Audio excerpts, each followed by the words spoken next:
Where do I even begin? Like, seriously, where do I start?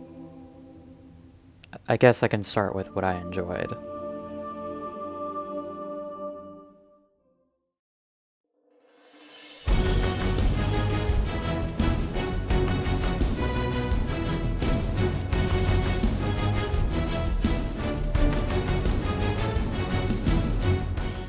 Strand is really good, y'all. I'm not kidding. This is the first subclass that's taken me out of Void for longer than a week in years. This subclass is so good and blows stasis out of the water. Playing around with it and getting used to it has been easily the most fun thing I've done these months. Artifact mods are now on the characters themselves, making things way better when dealing with champions, and also maybe making a Guardian really stupid powerful. Other than that, gunplay feels largely the same to me, so I'm not really going to delve into that. A lot of quality of life updates made their way to Lightfall, which improved a couple core functions of the game. I will say that I think Guardian ranks are good in theory, but the Destiny community can be quite toxic with such topics, so you're bound to see elitists rock that 8 or above and shun anyone below. However, it's at least more useful than season ranks being placed next to your name, and it also gives players triumphs to chase. Commendations were also added, where you could give these little medals to other players at the end of a match. Again, good in theory, not the best in practice. Not only are the medals very minuscule, but they even launched able to be farmed quite easily, making the idea, at least initially, kinda pointless. Still, it's kinda fun and can be funny.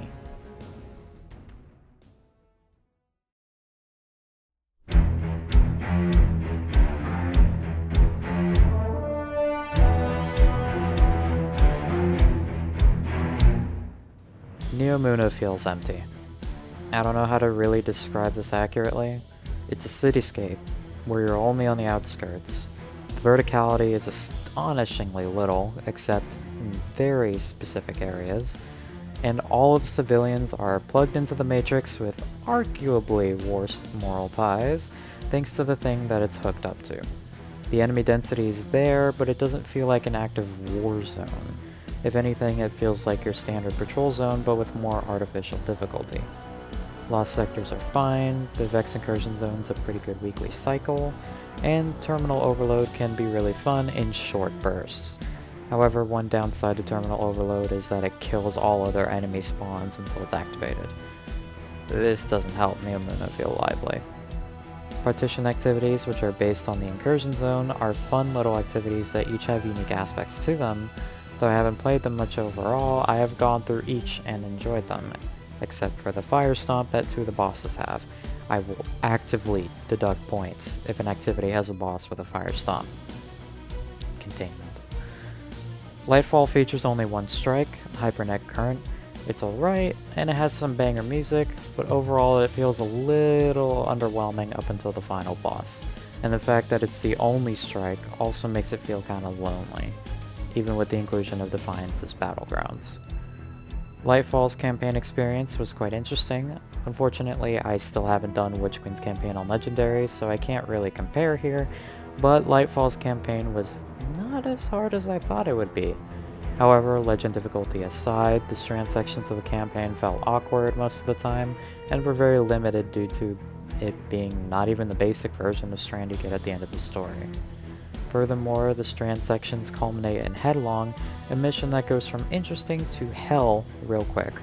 The spinning wall of death is aggravating on Legend difficulty with a full fire team day 1. Doesn't help that the boss, you guessed it, has a bloody fire stomp. The final boss I found quite entertaining, even if my fire team wiped a couple of times. The Cabal got annoying, but not too annoying. The Tormentors were actually threatening here, and the revive tokens turn the entire arena into a rotating wheel of guardians avoiding resonant and void attacks. While I find the gameplay of Lightfall pretty good, with few exceptions, the activities are really mixed and often leave a bit to be desired, or are otherwise not able to give that satisfying feel the Witch Queen gave, with the exception of Wellspring. I still hate Wellspring.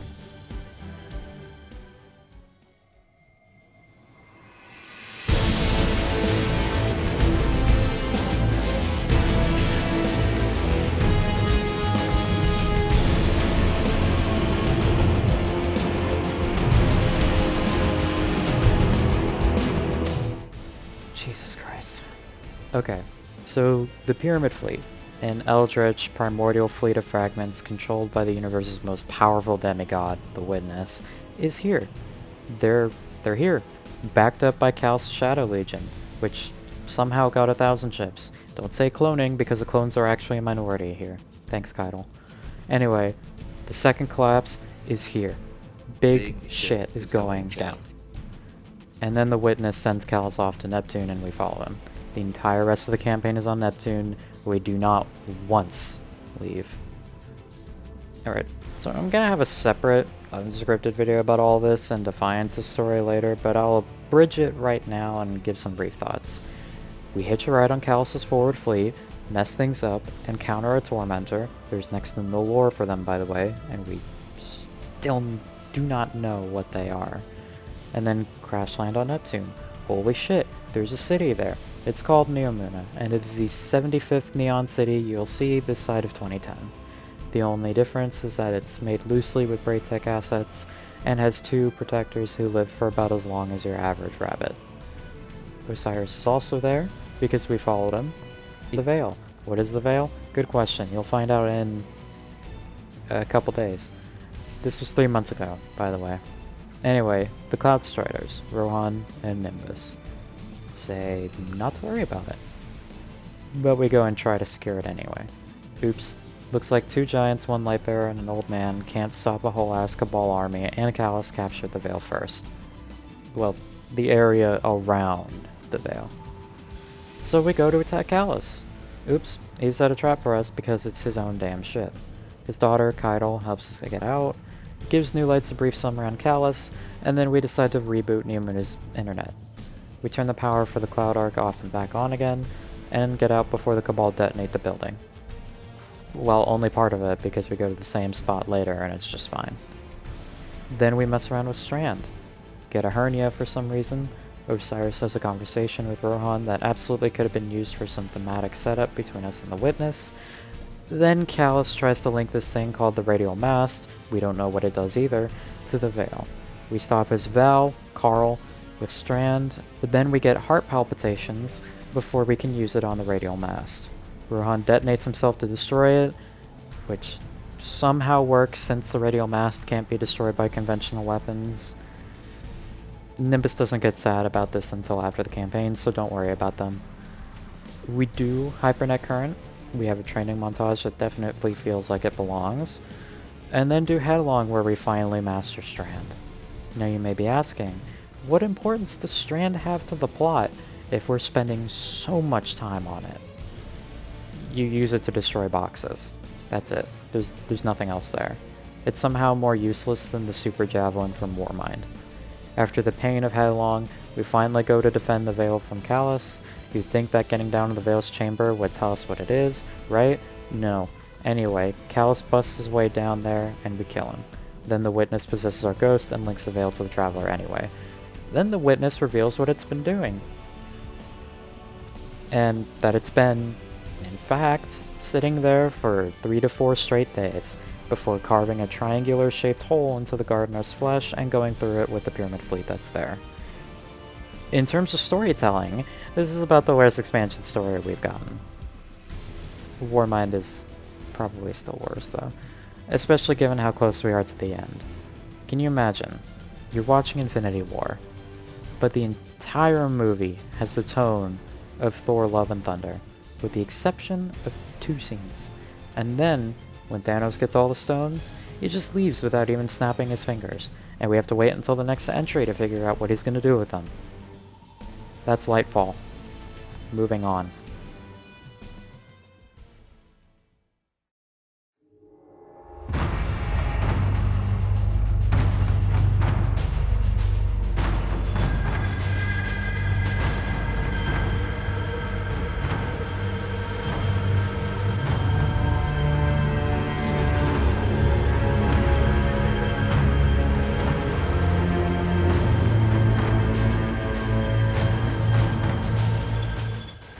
I gave Root its own separate category, because I just gotta briefly touch on the build-up to it.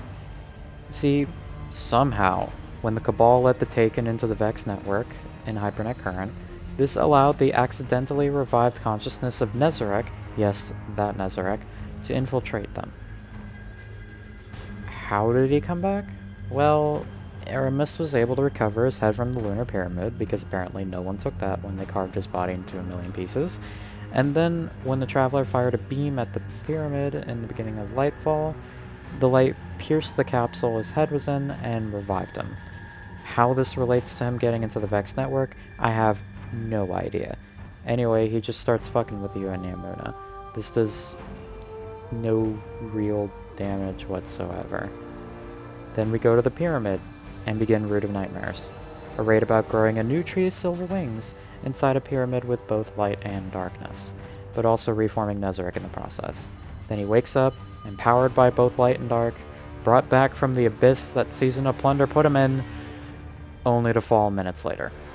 Nezarec himself is an absolute disappointment on the narrative front. His appearance here ignores his sin, the thing that introduced him as a name at all, and completely builds itself on fan theories that had zero merit whatsoever because no one understands that Scions can like horns too, and that nightmares are a pyramid thing, not a Nezarec thing. By the way, it's not even the same category of nightmare anyway. As for the raid itself, it's fine. It's relatively easy compared to Vow or Last Wish or King's Fall, but I find it fun to play through and test things out. The music is also good, and certain parts of the raid are just visually stunning. The fully grown tree is just jaw-dropping. It really is just the narrative holding it back.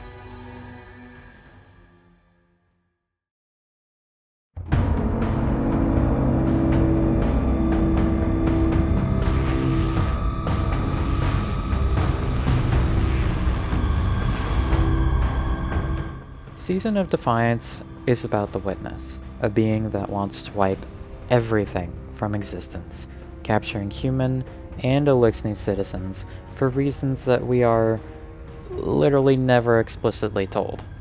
In order to help us combat the Shadow Legion, doing the Witness's bidding, Mara, Devram, Mithrax, and Amanda help us. Right, Crow's there too. Anyway, they help us out. Now here's the fun part. Holiday suddenly gets a bunch of visual content about her lore, and you can tell immediately that she's going to die. Anyway, she dies after the Shadow Legion rigs a base to explode.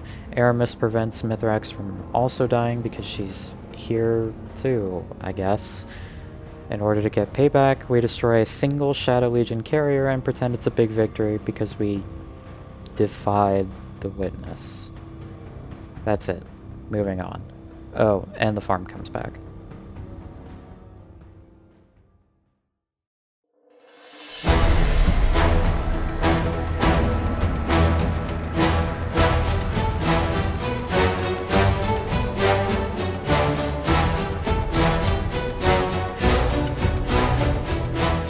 I don't know what crack they put in PsyOps, because literally no Battlegrounds has beaten it, and Seraph was the only one that got close.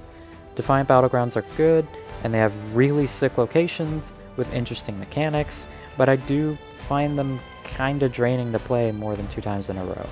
What is a really good activity, however, is Avalon. This is an exotic mission for a glaive called Excalibur. Pun aside, it's actually a deep dive into the Vex network, where Asher sort of makes a return to explain where he's been all this time.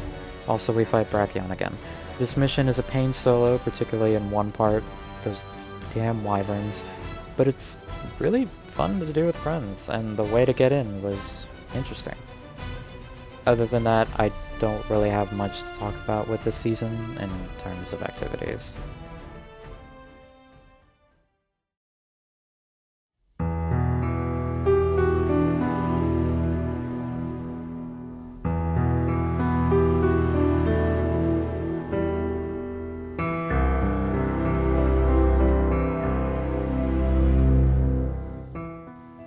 The Helm gets a new war table with a ridiculously big hologram of a pyramid prison.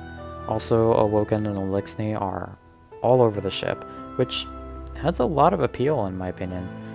Although it's kinda disappointing to see only 2 of the original Techians, knowing the 3rd is still trapped in an endless cycle being taken for a will long dead twice over. Also, the end of the Lightfall campaign stares you right in the face out the window. The farm comes back in a vein similar to the Elixnik Order. It looks a little worse for wear, as the Shadow Legion have supposedly bombed it. Their ships are still in the sky above. Our allies inhabit the farm too, defending it and Mara. They're also in the tower, which is actually really cool. Overall, I like those updates. They add to the world in a way that makes sense. We finally get to see Cabal in the tower that aren't trying to kill us outside of a cutscene. Thank you, Risen. That's about that.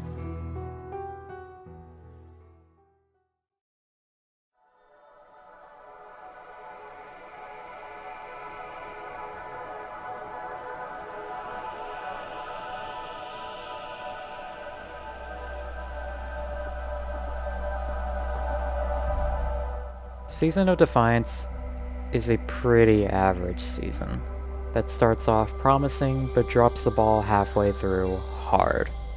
The death of a character such as Amanda Holiday was obvious from the start of the season, and it still felt underwhelming.